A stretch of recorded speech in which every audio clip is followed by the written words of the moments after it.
So I think for a lot of women listening, I think they're afraid of failure, but they don't realize that they're already in failure by not doing it, right? You're already in your worst case scenario.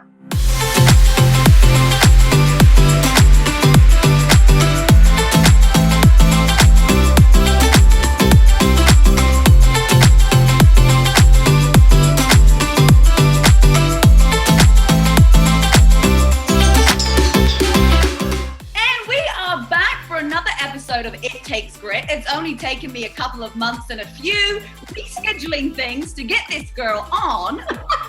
Is finally here. I can't actually believe this is happening. I know. I was like, my life was crazy, and every single time we were going to, I'm like, oh my God, the podcast gods hate us. They hate us. I was like, no. Not today. Not excited. Yeah. I'm so excited. And it's crazy because I told you this. I had been following you for a bit, and then obviously met you officially in a mastermind that we're both in now, of course, but it's been really cool to learn together and grow together and just kind of hear the behind the scenes of what you do. And I love it. I love everything. Yeah. And I can't wait to pick your brain and ask you a bunch of questions. Ooh, you are like the guru on social media at marketing, and the way that you speak to people is just freaking brilliant. It's so funny. It's so entertaining.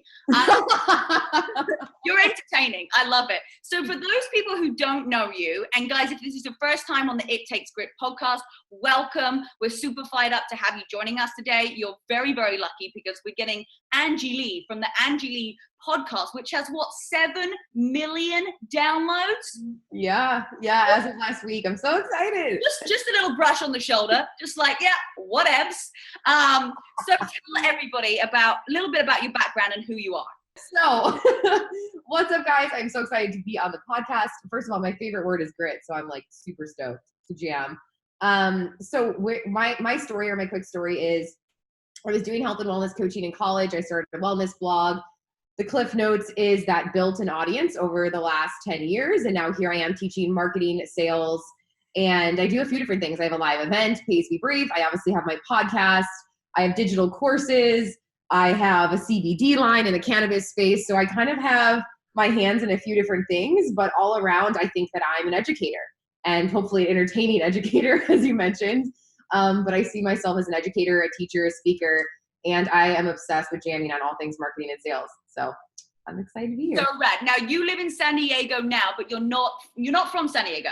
No, I'm from Chicago, and I moved to LA 2.5 years ago, 3 years ago, tried LA for a bit, and then saw San Diego, and I was like, oh, I love this. I love this. Yeah, I like LA, but like for a day trip, like I'm in Huntington Beach. I'm not an LA person, and I feel awkward. I know that I've been to influencer parties when I've stood there and I'm like, am I holding my drink right? Am I doing enough selfies? Like I felt like weird. I don't know. Am I taking enough selfies? You know that's what it's about. Am I taking enough selfies? But that's what I love about you is you're super real deal. Like you have a massive level of influence and a massive audience, but you don't really care. Like you care, but you're just a real deal chick. So. Well, I appreciate that. And one thing I was reading on your Instagram the other day, and this really talks about the grit, is the idea that you had to do a podcast, and your boyfriend at the time thought it was a silly, stupid idea. And we all have those people in our heads. So how did you get through that and do it anyway? Because there's loads of people listening right now that have ideas and then they tell someone and they think it's like a terrible idea and they don't do it. Why did you do it? Yeah, that's a funny story. So I remember my boyfriend at the time, and then a few of my friends and some of my close friends, which that's the hardest thing in entrepreneurship, when people who you love and you think love you back don't even believe in your vision or your dream. And they thought it was really silly, and they were like, well, who's going to listen to it, right? I remember he said, well, who's going to listen to it? And I remember thinking to myself, well, 0 people are going to listen to it if I don't do it, so I might as well do it, right? Yeah. You already know, so I might as well. I think for me, the biggest thing is weighing out the pain of regret and not doing it. And I think you can resonate with this. When you're someone who has a message or something that you want to share with people, it almost literally kills you inside to think of not sharing that, right? And that not coming out of you. And so for me, it was almost like I had to press record. I just had to do it. I had to get these ideas out of me. And I knew that regardless of if I looked stupid, it would have been a better decision to at least try it and quote unquote fail than to not even do it at all. So I think for a lot of women listening, I think they're afraid of failure, but they don't realize that they're already in failure by not doing it, right? You're already in your worst case scenario. That's so true, because you can only fail if you quit. That's the only way that you can ever fail at something, is if you literally quit what you're doing. So if you don't even start it, like you said, you're already failing. Yeah. I saw a post that Rachel Hollis just did, and she said it was a post from 2014, and it was talking about her blog, and she says, yay, one person liked my blog, and she was ecstatic. Like, that's what you have to remember. It starts with one subscriber, one listener, one viewer, like it all starts with one person. It all starts with one, and I saw that, and I thought to myself, I can still remember the girl. Her name was Sarah. This is when I was 19 years old. I had a wellness blog, so similar to this post. And she emailed me, because at the time, email was like the cool way to reach out to people. Now it's like, don't email me, DM me, right? Like nobody's emailing. But she emailed me, and I think she was from Iowa, a 20-year-old girl. And she said, I've been reading your blog for a bit. It's been super helpful. You've changed my life. Thank you, Sarah. And I remember looking at this email, and I was like, what the F? Like, this is crazy, because it started with my friends, my family, my warm market, and then they told their friends. So I knew most of who my readers were, right? Or my clients, I knew who they were. But then it's that very first person who's a stranger of a stranger of a stranger, right? And they read your shit, and it changes their life, and you're like, wait, this is crazy. So I remember I emailed her back. I got on a phone call with her, and I was like, who are you? Where do you live? What are your pain points? What do you want to know? I became obsessed with helping her. And from that day, I've always been obsessed with thinking of that one person that I can help. And as I mean, the power of that is that now it's obviously helps lots of people, but I've become obsessed with focusing on that one person. So that's where it starts. So my next question was actually, if you want to have an online business, what are the first steps? Yeah. And you kind of answered that. So, I mean, someone's out there like, wow, you know, you've got a podcast, you've got a blog, like you have YouTube, you have like merchandise, like, wow, that's so much. But like, if you're literally at the beginning stages, if you could go back, what would be the first step that you would do? Absolutely. I believe that the first step is identifying your expertise or identifying your niche. So who you are in the market and where you fit, right? Especially in the fitness space, there are hundreds of thousands of girls wanting to be fitness coaches online and do what you do. Literally, there are thousands. And I think a lot of them want to do it all overnight, and they want the app, they want the YouTube channel, they want the merchandise line, they want to be able to do it all and do it all by Friday. And I think that that's extremely unrealistic, and you have to take things in baby steps, like you said, and know that you have to master one project before you go on to the next one. So the first thing I would do is identify who they are, what is their hook or their niche in the market, and then also know who the heck they're speaking to, because your style and your vibe and who you're speaking to, let's say we both have a similar app, you have something that I don't have, right? And so you have a unique skill or expertise. And so I think really identifying that is always going to be the first step for women, especially in the fitness space, when it's so saturated. The only way to be competitive is to really have that clear niche and that clear positioning. Yeah, and it's because I hear a lot of people saying, like, I need to find my niche, I need to find my niche. But if you're just you and authentic, your niche is also going to find you. Yeah. Like you, when you look at your audience, like when I see people turning up for my fit camps, I'm like, she's turning up for my fit camp because she looks like me. Like she's not off and jacked up. She's like in a nice, cute workout outfit. She's got a yoga mat underneath. Like her hair's pretty. Like she's not, you kind of do attract. So instead of trying to necessarily go to a specific niche, because that might not be authentic with you, it's having that combination of both, right? Yeah, absolutely. And I just think in the fitness space right now, there's only so many people who know who they're speaking to. And there's so many different pain points in fitness. There's muscle gain, there's fat loss, there's people who want to do keto, vegan. I mean, there's so many different sub niches and trends right now in the fitness industry. So I think it's extremely powerful to be polarizing and to take a stand and say, this is what I teach. This is what I'm really, really good at. And so you become the master of that thing. So for example, if it's at-home HIIT workouts and that's what the app's about, that's your thing. That's your edge. So a guy who's, I don't know, a guy who wants to go work out at the gym and that's not his jam and that's not what he wants, well, you're not for him, and that's good. And he doesn't need to be reading your posts or consuming your content. So being okay with not serving everyone is one of the most powerful things you can do. But I find that a lot of women in fitness are so nervous to do that. They're so nervous to get out and not help everyone and their grandma and their grandma's brother's cat's lizard with fitness, right? And so by doing that, they have good messaging, but it's really vague and vanilla, and then it doesn't really stick with anyone. Yeah. So I see that as not everybody's going to like you. Yeah. So don't even try. So most of my audience are actually in network marketing. So a lot of them okay. marketing, but a lot of them actually just love to work out and just to be healthy. So we have a kind of, I have some aspects of there, and then other people who don't actually care at all about business and actually just want to be part of a community, which I think is great too. So are you in network marketing? Yeah, I'm in network marketing too. That's right. Okay. That's right. That's right. Okay. So one question I have for you, and I think this is interesting because when I originally meet you, I don't see you as the most outgoing person and like ready to like mingle in. You do keep yourself to yourself sometimes. And I feel like a lot of times people feel that they have to be outgoing to be successful. Yeah. And you are like insane on social media. And then when you meet you in real life, like you're still like you bubbly, but you're not like, you don't have to be that, like, you're not that intense, outgoing. You know what I mean? Like, So a lot of people feel they have to be outgoing and they have to speak first and do all that. But really sometimes it's actually listening and not having that. So what's your views on having to be outgoing to be successful? Yeah, that's so interesting. Yeah, and I think the times that we've met, obviously, I've been in a business setting, so I'm there to learn and I'm there to listen. And I love just listening now more than I talk, because obviously that was a huge fault of mine growing up, is I was the one who talked more than I listened. And I realized that wasn't always the most powerful thing to do.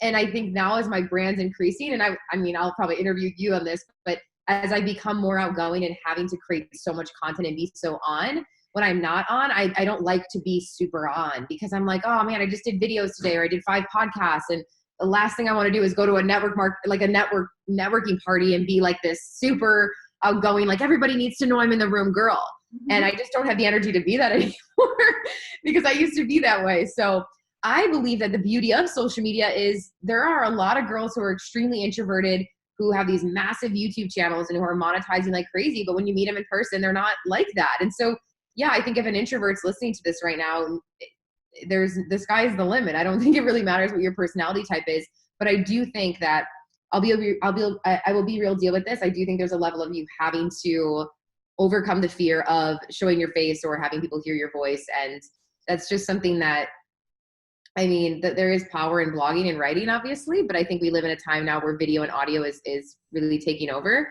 And so there does have to be this level of overcoming the fear of the podcast or video. Right, and that's the stories that you do. It's getting over the fact of talking to a camera and speaking, because people want to see your eyes. They want to see your lips move, and they want to hear the passion from actually coming from you. And it gets easier. It gets easier to, how should I say this? It gets easier to give less shits, right? Like you just get to the point with a brand, and you've had a personal brand now for a while, where you are so used to sharing your life and you're so used to being public that you don't care if someone doesn't like you anymore on the internet. I feel like the first 2 years you care, and we take it very personally. And if a girl says, oh, I don't like your hair today, or I don't like your, you're like, want to go cry and kill yourself. You're like, oh, this is horrible. And now I'm like, it just doesn't matter. Maybe I'm just getting older, but you just don't care anymore. You care so much about the people who do love you and who are your tribe. And then you just don't care about anyone who doesn't resonate with that. Yeah, so basically get through the first 2 years of people talking shit to you, and then it's going to be fine. You won't give 2 flying fucks anymore. I mean, you're so good at this. I feel like you give 0 shits if someone doesn't like your stuff. You're just like super confident. I used to take things so personally. And it used to it's still occasionally there'll be that one person that like gets inside you. It happened the other day to me. It was one of my boyfriend's friends, something online, and I had all the comebacks. I had all the things, I had all the answers, and I was writing the post. I'm like, you know what? It's not worth it. It's not worth my energy. It's not worth going down it. Whereas before I would have been like, like messaging back and defending almost, because you end up, I think that's what the thing is when something's attacking you personally, you want to defend it because you are so strong and you believe in what you're doing. So it's just a defense mechanism. Whereas now, like you said, I'm too busy. I've got to get on another call. I don't have time to message this person back. I'm like, oh, they're just an idiot. You have to do that. I go, you know what? Their brain's not working. That's like, their brain's not working. I mean, successful people don't have time to bash people. If they do, they're probably not successful. Like the last thing I'm going to do today is go on Instagram and try to find random girls and be like, you look ugly, or this is not a cute outfit. Like, why would I do that? I have so much mad respect for anyone who's putting themselves out there. I'm like, go girl. That's amazing. Even if you're not my we wouldn't be friends in real life. I'm like, you do your thing, you know? I can still remember the first Facebook Live video I did. Well, not one of the first. I was giving out amazing value. I was doing great. And a few random guys and some girls jumped on and were like, we like you brunette more than blonde. I don't like this. Like, they were commenting about my hair color. And I remember thinking to myself, like, oh, this is so weird. And I remember like taking it so personally, and I was on live and I didn't know what to do. Like, do I address them? I can see the comments. Do I fight back? What do I do? Get them off. Yeah, like, it's about my hair. Like, who cares? They should have been listening to the message. And that was, there's been so many of those moments where I'm just like, what am I doing? And then you realize that it's part of the job. And I signed up for this. I signed up to have a semi-public life, right? I signed up to help people. And with that comes this, this responsibility, I guess, or it comes, some trolls and people who don't agree with everything. And they're going to comment on this stupid stuff. I mean, you put your body online all the time. There's people who are commenting stuff about your body probably all the time. Mm-hmm. And it's like, they don't even know you. They never met you in person. It's just like, yeah, you're looking a little bit skinny now. I'm like, I posted a picture yesterday, like nothing. I haven't lost like 15 pounds in a day. Yeah. And it's like, that's not what the purpose of the post was. I'm like, this wasn't a message about this. So how did you at the time, now you don't care because you've overcome it and you've got momentum. And when you get success, I feel like those things, they don't hold as much value. But when you're starting out and you almost start to listen to those people because you haven't had the success yet. How do you refocus your brain to keep going onto the bigger picture? Yeah. For me, energy is so precious, right? Energy is everything. So where we put our energy is the most important part of our business. So for me, if I'm wasting that energy and that time on the negative comments or on the people that don't like me or on the people I'm not trying to serve, I'm wasting that valuable energy that could have been put towards actually creating valuable content or actually serving who I wanted to serve. So what I do is I basically just do an energy shift, and I ask myself, where's my energy going right now? Is it going towards what I could be creating, or is it going towards someone who doesn't like my hair color or something stupid, right? So I encourage you women who are starting to realize that your job is not to get everyone to like you. It's not. And once you really, really realize that, I think then the job becomes easier. But if you think that your job is to have everybody love you, then you're gonna really run into a really sticky situation on social media. Yeah, expect some stuff to happen. And it's kind of a good thing. I think for me, I was excited when I got my first few bad reviews on my show, right? I remember I called my brother. I was like crying. I was like, oh my God, this person said they hated my episode and I was super weird and my jokes weren't good and like, what's going on? And he was like, congrats. I was like, what do you mean? He's like, you've kind of made it when you've got people that they're so like jealous almost, like that they just have to go onto iTunes and leave a 3-star review or whatever. And I was like, you're so right. You're so right. Who has the time to do that? Not someone else who's got an awesome podcast. It's never another top podcaster who's leaving me a negative review like, you suck. Yeah. So once you realize that, you just kind of get over it. So it is a little bit of having some tough skin and realizing your job is to not have everyone love you. It's just not. And it's such a sticky situation to get in if that's what you're trying to do. Totally. So then 1 second. Thank you so much. Thank you. Yes. Okay. I will see you next week. Thank you, lovely. Bye. Okay. So next question. You put a post up about how you did 34K in sales in 4 weeks. And that fascinated me. So like how, what, why, when? Wait, with health coaching? Mm-hmm. Oh gosh, yeah. I'm like, this is literally like 5 years ago. So this is crazy. So this was one of my offers where the purpose of this post was to really drive home the specificity or like how important it is to be specific and have a niche. So prior to that, I had some launches, but none of them had done that well because they weren't specific. The title was really vague. It wasn't really clear who I was speaking to. And so once I literally shifted the copy on my sales page and actually made it more clear about who I was speaking to and changed the title, everything changed for me. So that was the purpose of that post, was really diving deep into what does it really take to get a consumer to buy. And usually that's the clarity around the offer. So yeah, well, clarity breeds action, right? So if you're clear with what you're doing and the specificness of what the outcome is, that's kind of where the result's going to happen. Absolutely. Yeah. Now you make it look so easy. on when you're like, oh, we've only got like 2 tickets left, like, you know, like Pace of Brigade is sold out 3 years in advance now, right? 3 years in advance. It's like, there's going to be a waiting list, like, you know, but you make it you make it look like smooth and easy. And obviously, how long did it take you to really find a flow? Because when you're at the beginning, I feel like I go this way, I go in pendulum swings, and then something's working, and then I like go the other way. Yeah. Oh, I love that. I love that you think it looks easy. That's like such a beautiful, amazing compliment. I will receive this. I've been thinking about that because a few people have interviewed me and said that, and they'll ask me like, how is it easy for you to sell? It seems like everything you do, it does well. And this was Chris Harder, our mutual friend, who said that. He said, events sells out. You do a course, it immediately sells out. You launch a physical product line, immediately you guys built it, you know, to 7 figures fairly quickly. Like, how is that happening? And I think what I'm doing is, and this isn't like an earth-shattering secret, but I really want you gals listening to take this to heart. I am obsessed with community building more than I'm obsessed with making money. And so as a result, because I'm obsessed with my community and obsessed with nurturing them, it's easy for me to make money and it's easy for me to make sales because they will buy whatever I have because I put them first and I put building that friendship with them first or building that trust with them first. So when it comes to having a live event or a physical product, it goes fast and it goes easy because I'm never actually really directly selling them. I'm just purely providing them value. I'm giving them feedback. I'm nurturing them. I am obsessed with community building. Like that is my jam. That's my zone of genius. That's what I love to do. I love to build tribe. And I think that at the end of the day, if you focus on that and put that first, then sales comes so much easier to you. But what a lot of girls do, and you know this, a big mistake they make is they're so obsessed with sales, that they're so obsessed with their sales pages and their offers and how can I sell this and what should the product be? They're very obsessed with the back end, and that's where their energy is, right? But they forget that the most important part of your business is the front end and actually attracting humans who will buy the shit from you, right? If you don't have customers, you don't have a business. And so you could have the coolest product ever, but again, if you don't have customers, you don't have a business. And so for me, I've always put the emphasis on that. And then as a byproduct, it hasn't been as difficult for me to sell stuff, right? And I feel like you have to be good at this too, because you built a huge community. I mean, you have to be obsessed with the customer more than you are with the sale.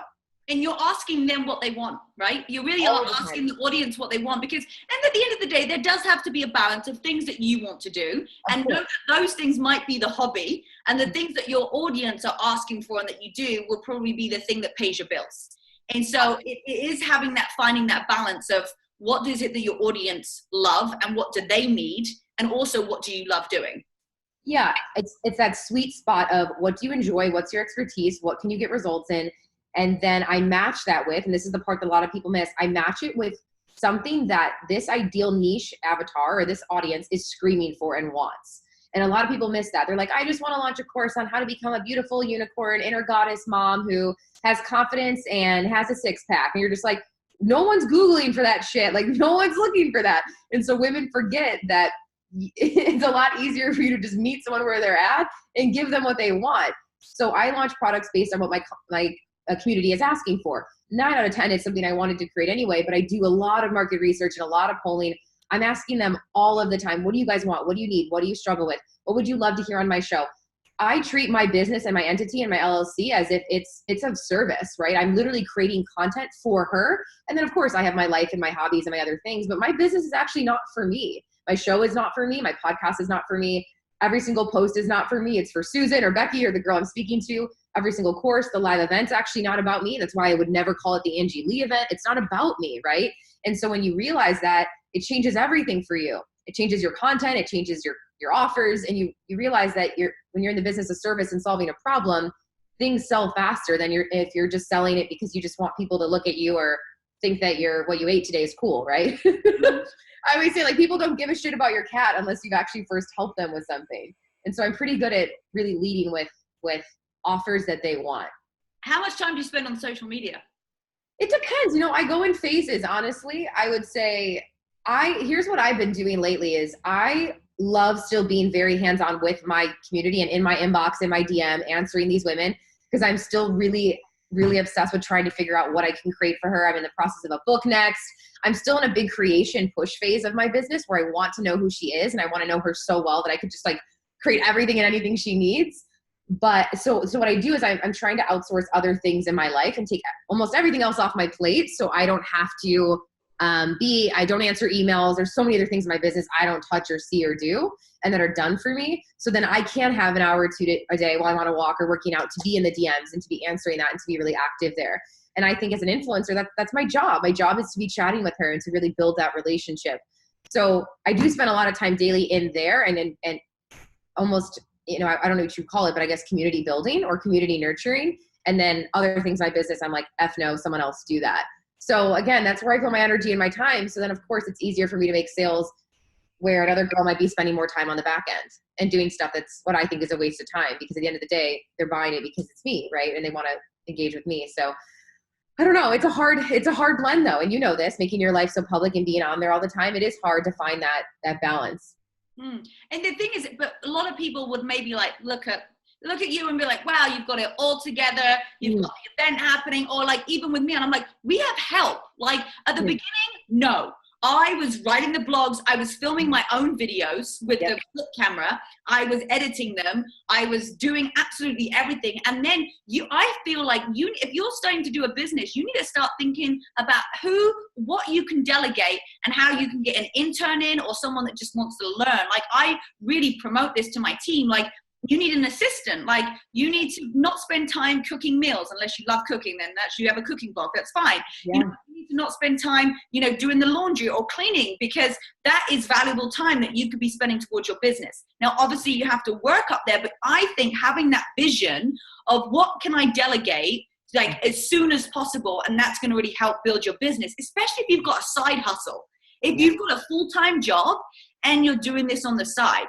So when you started your business, were you at school or did you have a job or was it on the side? Like, how did that mix? So there was different seasons of it, right? So when I first initially started, I was in college and I didn't go to class. And instead of being at class, I was recording videos outside of me doing workouts. I was taking pictures in my dorm room of my smoothies. Like I was creating content essentially before it was cool to be a content creator. And I was supposed to be in a chemistry class. So initially I was in college and then I was in a dietetics program, and then I went to be a dietetics assistant at a hospital in Chicago. So I would be working at a hospital 30, 40 hours a week. And then on the side or on the weekends, I would be building the audience. And so the intention was always like the minute I match that salary or make enough to leave, I'm out, right? And so that was always my intention. But I think for a lot of women, it's very healthy to have that honest conversation around keep the job that you have and to pay the bills and to cover things. And then in your free time, and if this means you don't have a social life for a bit, well, welcome to the unsexy life of entrepreneurship. If that means you can't have a social life for a bit, I think it's really important to use your extra hours and time to build the side hustle until you can match that income and then leave, or 40% match it. I mean, whatever you need to live. But I think that there's this big message right now for everyone just to quit right away. And I think that that's not necessarily realistic for a lot of people, and that's okay. There's no shame around that. I'm a burn the boats type of girl, so I like that. I'm like, put me up against the wall and I'll figure it out, right? But some women like a little bit more of a safety net. I don't like safety nets. But I'm like one of those weirdos who likes to swim in ambiguity, right? So totally. You have to know your personality type. You got to be self-aware. Yeah, you really do. And when you do go from being a full-time entrepreneur when you're on your own schedule, it is very different because you don't have to wake up at a certain time. You don't have to clock in. You have no structure. You've gone from having perfect structure. And actually, I find sometimes people are more productive when they have a full-time job and they have certain hours that they have to get the work in. Whereas sometimes people do less work over 10 hours than they do in the 2. Yeah, that's a really good point. And as far as help, getting help as soon as you can is the smartest thing you can do so you can stay in that zone of genius, right? Only I can create the videos. Only I can be on this podcast right now. Only I can go record anything I need to do as far as content or write. Only I can engage in the DM as far as really getting in depth with them about what they want and need. But I don't need to be doing other things in my life and my business. So for the woman listening, I would ask yourself, what's the very first thing that you can take off your plate that's causing you stress? And you'd be surprised. You can get someone for $4 to $8 an hour to do small tasks such as answering emails, organizing your inbox, doing things like that. This doesn't have to be something that you're paying someone $50 to $100 grand a year to do initially. Oh, no, not at all. It can start off with just doing your laundry, Yeah. and emptying your dishwasher. Like, that's something I don't like doing. Literally, cleaning lady, someone making food for you. Yes. Yes. All right. So last question, just before we wrap up. You had your boobs out. And So like last question, let's talk about your boobs. Let's talk about your boobs, girl. I have implants in, so I was, interested to know a little bit about this. And yeah, tell us, why did you have your implants taken out? Not your boobs taken out, your implants taken out. Yeah, I know, right? I say that. I'm like, no, I still have my natural boobs. Yeah. Yeah. So it's crazy. And again, I have a bunch of podcasts on this. And again, for any woman listening to this and you, like, I'm all about do what you feel is right. It's your body, your life, your rules. For me, it was a few things. I'd had them for 10 years. I got them when I was 19. At the time, I got them because, of course, I thought I would win bikini shows because of them. I thought that they would make me feel sexy and prettier. Who knows, right? And so I got them right away. Didn't really put any thought into it, no research into it. And over time, as I became really obsessed with holistic health, I would say my biggest passion now is living like a toxic-free lifestyle. And so for me, I started doing research when I saw girls posting about the toxicity levels in them. And I realized, I'm like, wait, I won't even drink out of plastic. I have 2 plastic bags sitting in my body. My body's 98 degrees. Like, this doesn't, I don't have to be a rocket scientist to be like, this is not right. It just doesn't make sense. And so I started going crazy on research for about 8 to 10 months. The wait list was insane to get into the doctor that I wanted to get into here in Newport. And finally they called me a week before on 4th of July last year. And they were like, someone canceled. It's 4th of July. Do you want to come in? I was like, shit. So I went in, got them out. And prior to that, I started to see some weird little health conditions. So nothing insane where some of these girls in the breast implant illness group are literally, there's a few of them whose mothers have died from them because they kept them in too long. Like, it's extremely, extremely heartbreaking to hear the stories of how people's immune systems eventually started to crash. But my immune system to start was very healthy, right? My starting point was very healthy compared to most of these women. But still, I started to notice weird little things in my energy, my skin, my joint pain, super weird. So I won't go on forever about it, but long story short, my intuition told me that it wasn't what I wanted in my body anymore. And I knew I wanted to breastfeed one day. I didn't know the complications with that. And I can honestly say it's one of the best decisions I ever made for my body and my health. I woke up and I literally was crying to my mom and the nurse. And I was like, I can breathe again. Like, having that weight on your chest is so intense for working out. And it's so nice to be able to fully take an actual deep breath and not have like books on my chest. And I have not had joint pain. I had knee joint pain, which is super weird randomly. I've not had joint pain since 48 hours after that surgery. So that was July 5th, 2018, hands down. And so like, it's just incredible. You guys can dive into this Facebook group. It's Breast Implant Illness by Nicole. There's about 100,000 women in there right now reporting all of their conditions with breast implant illness. It's something that's not talked about because the plastic surgery industry doesn't want to tell you because it's not fun and they don't make money telling you this, but it's real, right? It's in your body. It's a foreign object. And like anything in life, eventually your body can hold up for a while. The body is amazing. It's incredible how resilient the human body is. But eventually over time, the human body, if there's anything in your body that's foreign, it will start attacking it because it doesn't know what it is. And so what do you think happens? Well, you have immune system suppression, right? And then once your immune system's suppressed, everything else in your body goes to shit. So that's the long story short, not getting too sciencey for you guys. But yeah, it's been cool. I did it for health reasons, but I didn't know that through that I would find that like, I learned a lot about like how confident is Angie without something that was so my identity for a while. Like how confident am I with just my body, like without having that. So it was a crazy fucking journey. I wasn't going to share it on social media. I did. Next thing you know, the post went viral. Right. Yeah. And it's such a big thing, and it's a lot of women right now are going through that decision making and whatever feels right for you. Like I know right now that I'm not going to have them taken out. That's just because how I feel. Maybe I just don't have the confidence to have them out or whatever. I don't remember how I felt before.